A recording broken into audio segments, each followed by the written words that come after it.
बोलो सतगुरु भगवान की जय।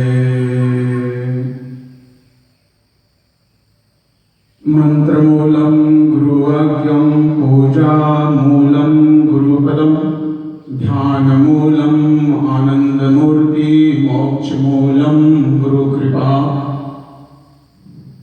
सभी को नमस्कार। आज का विषय है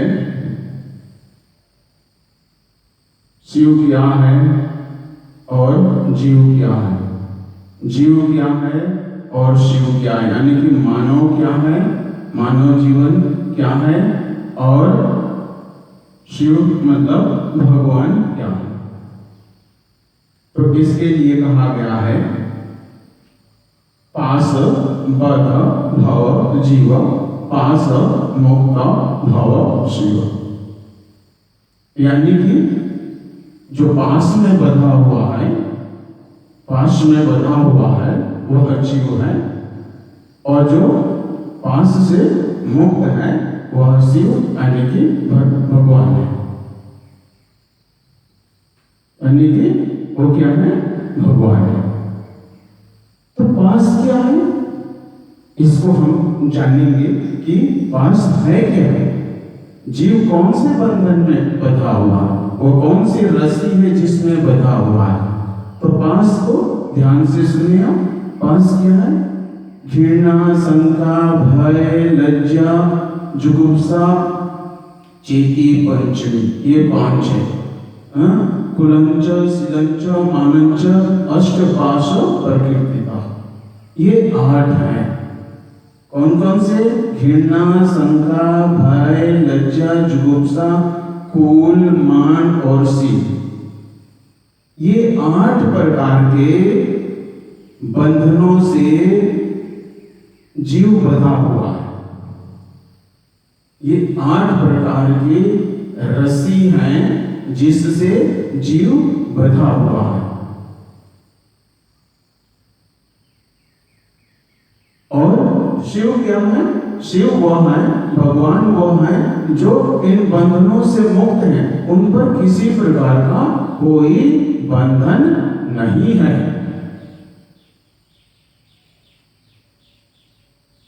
तो जिस पर बंधन में पड़ा हुआ है वो जीव है, और इन बंधनों के कारण ही उसके जीवन में वो सुख दुख महसूस करता है, क्योंकि ये बंधन क्या है, अवगुण है। घृणा है ना, घृणा, दूसरों से घृणा करना, किसी वस्तु व्यक्ति से घृणा करना, ये दोष हुआ ना। घृणा, शंका, अब देखोगे समाज में अच्छे लोगों पर भी लोग शंका करते हैं, गलत है, उस पर तो करना सही है, लेकिन अच्छे लोगों पर भी शंका करते हैं। संशयात्मक बहुत सारे व्यक्ति होते हैं जो हमेशा संशय में जीवन जीते हैं। ये अवगुण है मनुष्य का। घृणा, शंका, भय, भय भी अवगुण है, क्योंकि भय के कारण मनुष्य जो होता है अपने जीवन में बहुत कुछ नहीं कर पाता है। वो पहले ही सोचने लगता है, पता नहीं ये करूंगा तो जीवन में क्या हो जाएगा, ऐसा करूंगा तो पता नहीं ऐसा हो जाएगा। तो भय के कारण वह जीवन में आगे नहीं बढ़ सकता। तो भय भी एक अवगुण है। घृणा, शंका, भय, लज्जा, लज्जा भी कुल का, मेरे कुल का ये नियम है।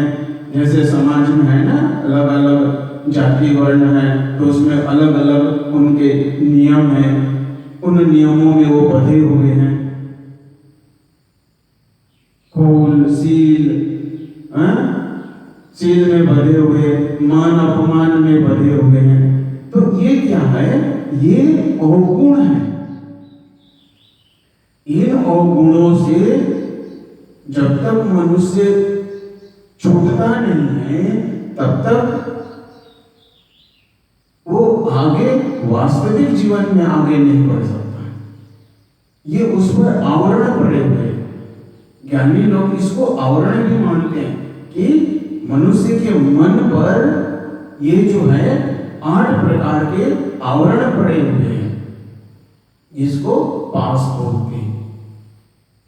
और रिपो भी हैं, 6 प्रकार के रिपो भी हैं, यानी कि 8 और 6 14 प्रकार के इस पर बंधन पड़े हुए हैं। 14 प्रकार के मनुष्य के मन पर आवरण पड़े हुए हैं।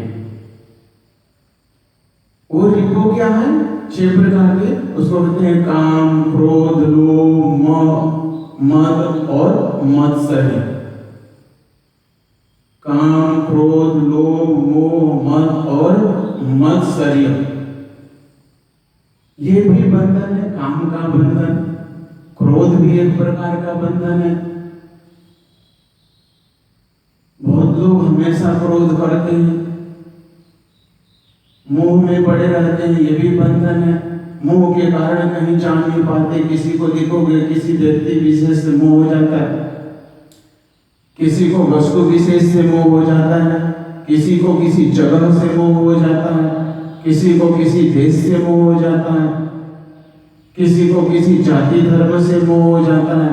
तो उस जाति धर्म से या उस जगह से वो निकल नहीं पाता है, जिसके कारण अपने जीवन में वह विकास नहीं कर पाता।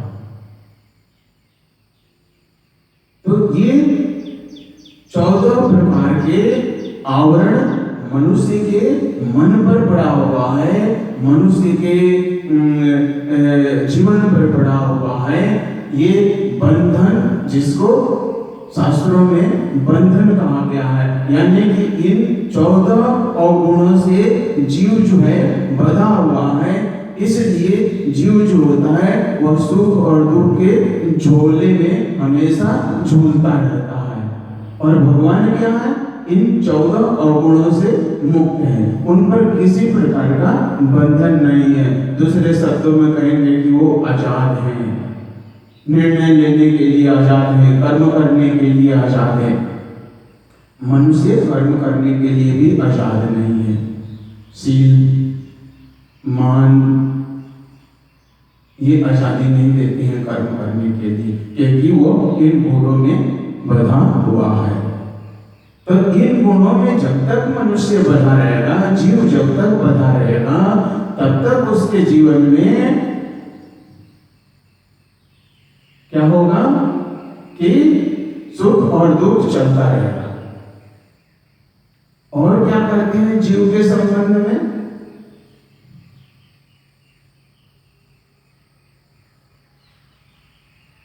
तो जीव अनेक प्रकार के बंधनों से बंधा हुआ है। अब प्रश्न ये उठ रहा है कि जीव तो बंधा हुआ है। अब बंधा हुआ है तो इसके बंधन कैसे कटेंगे? इसके बंधन कैसे कटेंगे? तो उसके लिए शास्त्रों में कहा गया है, ऋषि मुनि कहते हैं कि पहला काम, उसके लिए अनेक विधि है, लेकिन पहला काम कहते हैं कि ज्ञान गंगा में स्नान करो। इन अवगुणों को धोने के लिए, इन अवगुणों को हटाने के लिए, ये जो हमारे जीवन पर पाप है, इस पाप को धोने के लिए कहते हैं कि पहला काम करना है जीव को, मनुष्य को पहला काम करना है कि वो ज्ञान गंगा में स्नान करना शुरू कर दे। ये ज्ञान गंगा क्या है? ये ज्ञान गंगा है सत्संग। ऋषि मुनियों के सत्संग में जाना, तपस्वियों के सत्संग में जाना और अधिक से अधिक सत्संग को सुनना। सत्संग सुनने से ही ये हमारे जो बंधन पड़े हुए हैं मन पर, ये खुलेंगे, इन बंधनों से हम छूटेंगे। तो पहला काम वो बताते हैं, कहते हैं कि ज्ञान गंगा में स्नान करो, अर्थात क्या है? सत्संग करो, ऋषि मुनियों का संग करो, ज्ञानियों का संग करो और अधिक से अधिक सत्संग करो।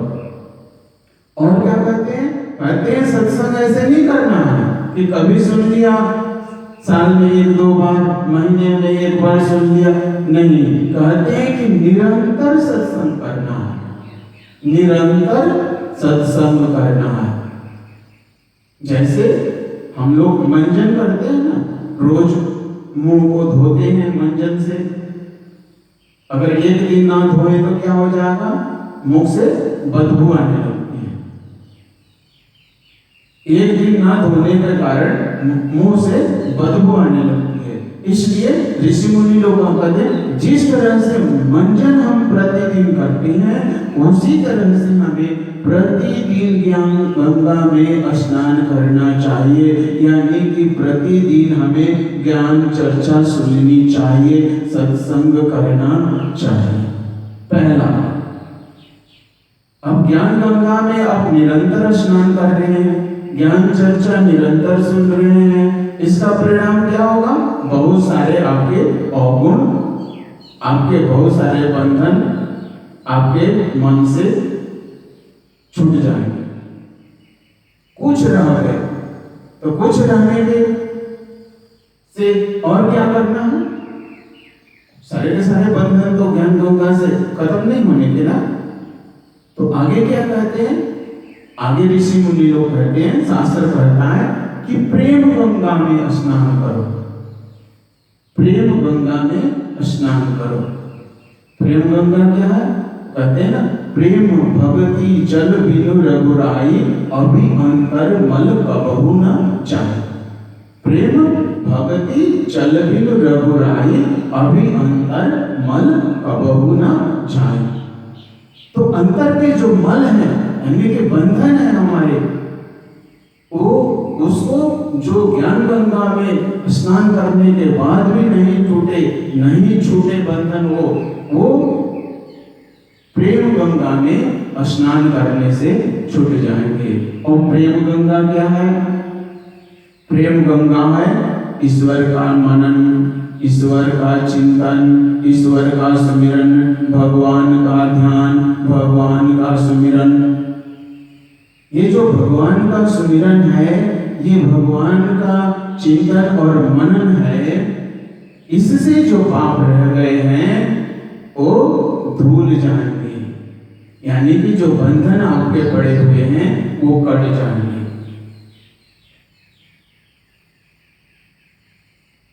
लेकिन ये नहीं कि आपने एक दिन सुमिरन कर लिया, 2 दिन कर लिया, साल में 2-4 बार कर लिया तो नहीं बनेगा।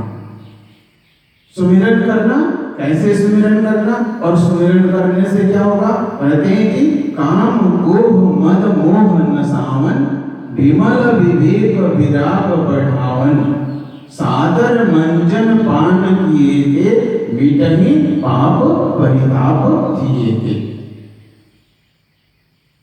मैंने कहा ना कि ज्ञान गंगा में स्नान करने से जो कुछ भी बंधन रह रहे हैं वो कट जाएंगे। काम, क्रोध, लोभ, मोह, ये सब कट जाएंगे। ये सब कटने से क्या होगा, निर्मल मन, आपकी बुद्धि जो होगी वो शुद्ध हो जाएगी, सुबुद्धि आपके अंदर में आ जाएगी। और क्या कहते हैं, काम गोह मद मोह नसावन, विमल विवेक विराग बढ़ावन, सादर मंजन पान किए थे, मिटहि पाप परिताप किए थे। कहते हैं सादर मतलब हमेशा प्रभु का सुमिरन ध्यान करने से जो हृदय में पाप है, जो मन में पाप है, जो हृदय में पाप बसा हुआ है, जो बंधन बसा हुआ है, वो क्या हुआ, कट जाएंगे। लेकिन शर्त क्या बताते हैं, शर्त यही रखते हैं कि निरंतर करना पड़ेगा, उसी प्रकार से करना पड़ेगा जैसे आप प्रतिदिन सुबह सुबह मंजन करते हैं। जिस प्रकार से आप मंजन करते हैं ना, उसी प्रकार से आपको सुमिरन भी, ध्यान और ज्ञान गंगा में स्नान प्रतिदिन करना पड़ेगा। जिस प्रकार आप मंजन करते हैं, एक दिन नहीं करते हैं तो मुंह से बदबू आने लगती है। ये जो जड़ गंगा है ना, जिसमें आप लोग जाके स्नान करते हैं और ये मानते हैं कि गंगा हम स्नान करके आए हैं और हमारे पाप धुल गए, ये जड़ गंगा है। ऋषि मुनि लोग जिस गंगा की बात करते हैं वो गंगा कौन सी है? वो गंगा ये हरिद्वार वाली गंगा नहीं है, ये गौमुख वाली गंगा नहीं है। ऋषि मुनि लोग जड़ गंगा की बात नहीं करते हैं, ऋषि मुनि लोग करते हैं ज्ञान गंगा की बात। इस जड़ गंगा में आपको स्नान करने से आपका शरीर तो धुल जाएगा, शरीर की मैल तो धुल जाएगी, लेकिन क्या है कि मन की मैल नहीं धुलने की, मन की मैल आपकी नहीं धुलने की। तो मन की मैल धोने के लिए इस जड़ गंगा में स्नान नहीं, बल्कि ऋषि मुनि लोग कहते हैं कि ज्ञान की गंगा में स्नान करो और प्रेम की गंगा में स्नान करो। ज्ञान की गंगा भी मैंने बता दिया क्या है और प्रेम की गंगा भी मैंने बता दिया क्या है। तो आपको वास्तव में इन बंधनों से छूट करके और जीव से आपको शिव बनना है, यानी कि भगवान स्वरूप बनना है आपको। जीव और शिव में यही तो अंतर है, जीव बधा हुआ है और शिव भगवान जो है वो स्वतंत्र है। तो आपको भी स्वतंत्र बनना पड़ेगा। तो जो आपके ऊपर ये बंधन पड़े हुए हैं जिसको मैंने बताया, इन बंधनों को काटना पड़ेगा पहले आपको, और काटने के उपाय भी मैंने बता दिए कि पहला है कि आप ज्ञान गंगा में स्नान करें, यानी कि सत्संग करें, ऋषि मुनियों का संग करें। और दूसरा मैंने क्या बताया कि प्रेम गंगा में स्नान करें। प्रेम गंगा का मतलब है भगवान का चिंतन, मनन और ध्यान और शरणागति। इससे आपके जो बंधन पड़े हुए हैं वो कट जाएंगे और आप भी क्या हो जाएंगे? शिव स्वरूप हो जाएंगे, यानी आप भी, आपके अंदर भी भगवान के गुण आ जाएंगे, आप भी राम स्वरूप हो जाएंगे। तो बंधन काटने के बंधन है और उसके काटने के भी शास्त्रों में उपाय बताए गए हैं। और जीव का क्या है? और जीव कैसा है? कहते हैं जीव के बारे में, जन्मना जायते शूद्रः संस्कार द्विज उच्यते वेद पठात भवेत विप्रा ब्राह्मणा जनाति सा ब्राह्मणः।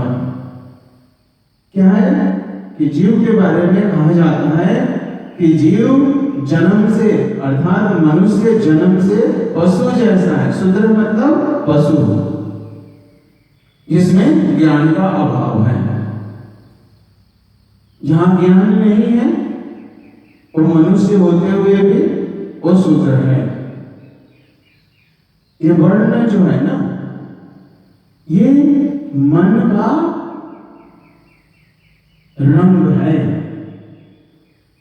मन के 4 रंग बताए गए हैं, काला, लाल, गेरुआ और सफेद। ये उसी के अनुसार ये शरीर किसी जाति का नहीं होता है। शरीर तो सबका एक ही जैसा होता है, चमड़ी एक ही जैसी है सबकी, लेकिन अलग अलग क्या है? वह बुद्धि है। बुद्धि से ही हम क्षत्रिय, शूद्र, क्षत्रिय, वैश्य या ब्राह्मण को हम बताते हैं बुद्धि के अनुसार। तो जन्म से सभी ही शूद्र हैं, यह शास्त्र कहता है। जब उसके बाद वेद पाठ करता है, यानी कि उसके अंदर ज्ञान आता है, वो विप्र बनता है, यानी कि ज्ञानी बनता है। जब उसके अंदर में बल आ जाता है तो वो क्या कहता है कि वह क्षत्रिय बनता है। तो जन्म से सभी शूद्र हैं, यानी कि जन्म से सभी अज्ञानी हैं। इसी अज्ञानी हैं, इसीलिए कहा गया है कि जब वह ज्ञान गंगा में स्नान करने लगता है तो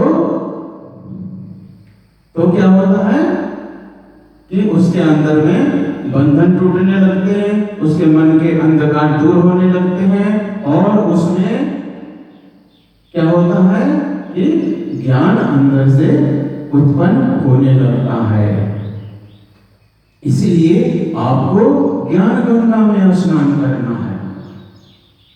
आप जड़ गंगा में स्नान कर करके कभी भी आप शुद्ध नहीं हो सकते। आप देखे हैं ना, हरिद्वार में बहुत सारे लोग जाते हैं, साधु महात्मा भी डेली स्नान कर रहे हैं, लेकिन उनमें देखोगे आप तो 1000 अवगुण भरे हुए हैं। नशा करते हैं, उल्टे सीधे काम करते हैं, झूठ बोलते हैं और रोज गंगा में स्नान करते हैं। इसका मतलब क्या हुआ कि जड़ गंगा आपको शुद्ध नहीं कर सकती, आपके अवगुणों को जड़ गंगा दूर नहीं कर सकती। जड़ गंगा को दूर करने के लिए क्या करना पड़ेगा? आपको ज्ञान गंगा में स्नान करना होगा, तभी आपके क्या होंगे कि बंधन आपके कटेंगे। उसके पहले आपके बंधन नहीं कट सकते हैं, क्योंकि आप बंधे हुए हो। तो इस बंधन को काटने के लिए क्या चाहिए? ज्ञान चाहिए। क्योंकि यह किसका बंधन है? यह मन का बंधन है, यह शरीर का बंधन नहीं है। रस्सी से बंधा हुआ है तो उसको चाकू चाहिए काटने के लिए, लेकिन ये जो मन का बंधन है यह चाकू से नहीं कटने का। इसको, ये जो मन का बंधन है ये ज्ञान से कटेगा। इसको हमें ज्ञान से ही काटना होगा। इसीलिए कहते हैं कि यह जो मानव जीवन है जड़ से बना हुआ है और इसमें आत्मा जो है वह चेतना है। आत्मानं रतिनं शरीर रथमेव तो बुद्धि तो सारथी विधि प्रग्रहमेव च। यह शरीर को रथ माना गया है और इंद्रियां, 10 इंद्रियां इसमें घोड़े हैं, बुद्धि सारथी है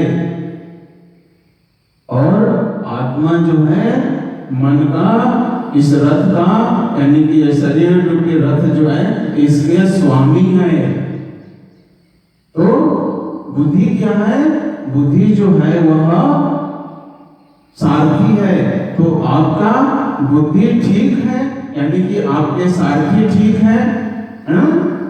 अर्जुन ने कृष्ण को सारथी बनाया था ना, तो आपके जीवन का सारथी हमेशा दिव्य व्यक्ति हो, सुलझा हुआ व्यक्ति हो, जो लोक और परलोक को समझा हुआ हो, वैसे व्यक्ति। और वैसे व्यक्ति को कब आप चुनेंगे? जब आपका मन निर्मल होगा और आप ज्ञान गंगा में स्नान करना प्रारंभ कर देंगे। इसीलिए आप ज्ञान गंगा में नहाए। एक व्यक्ति था ना, एक पंडित जी थे, कहते हैं वो खूब पूजा पाठ करते थे, खूब कहते हैं कि खूब तिलक लगाना, पूजा पाठ करना, रोज गंगा में स्नान करना और एकादशी का व्रत भी करते थे और कहते थे कि ऐसा काम करता हूँ भगवान भी नहीं जानता है।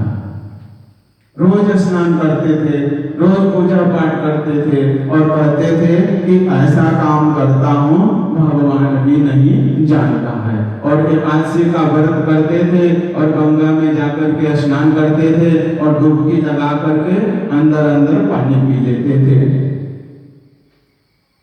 इसी तरह हमेशा करते थे, बहुत समय हो गया करते हुए। एक दिन की बात है, एकादशी का व्रत किए हुए थे और गंगा में जाके स्नान किए और अंदर डुबकी मार के पानी पीने ही लग रहे थे कि उनके अंदर गले में मछली चली गई और गले में मछली फंस गई और पंडित जी की क्या हो गई, अकाल मृत्यु हो गई। तो इस गंगा में, ये जड़ गंगा है, जड़ गंगा में स्नान करके आपके क्या है, आपके बंधन नहीं कटने वाले हैं। इसलिए आप क्या करें कि आप जो है ज्ञान गंगा में और प्रेम की गंगा में स्नान करें। सर्वे भवन्तु सुखिनः, सर्वे सन्तु निरामया, सर्वे भद्राणि पश्यन्तु मा कश्चित् दुःखभाग् भवेत्।